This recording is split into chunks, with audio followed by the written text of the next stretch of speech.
On va parler du problème de la porte blindée, parce que c'est un problème. Mais d'abord, l'info de ce matin, l'EASA, la sécurité aérienne européenne, impose maintenant 2 personnes en permanence à l'intérieur du cockpit. EasyJet a dit que d'ailleurs ils allaient tout de suite appliquer cette nouvelle mesure. Est-ce que c'est la bonne réponse à ce qui s'est passé ? Non, à mon avis, c'est la bonne réponse. C'est la mauvaise réponse. Je crois qu'il est urgent d'attendre déjà et pas de donner une réponse dans la précipitation. Vous dites qu'il est urgent d'attendre parce que c'est Saint-Exupéry qui disait ça et qui était lui-même adversaire. Non, je ne dis pas pour cette raison-là, mais je pense qu'on prend des décisions trop tôt par effet de communication qui ne sont pas nécessairement justifiées et après qui sont difficiles à mettre en exploitation. En exploitation, enfin, cela dit, quand même 2 personnes.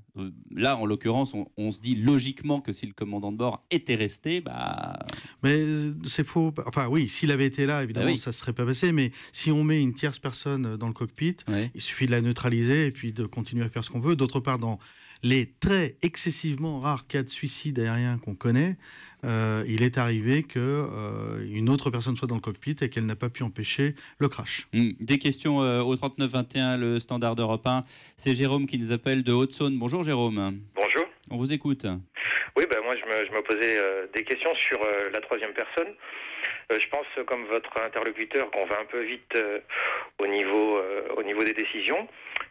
Parce que mettre en place ça, la troisième personne, est-ce que c'est pas tout simplement elle qui posera un problème dans le cockpit? Si. Donc c'est une vraie question que je me pose à ce niveau-là.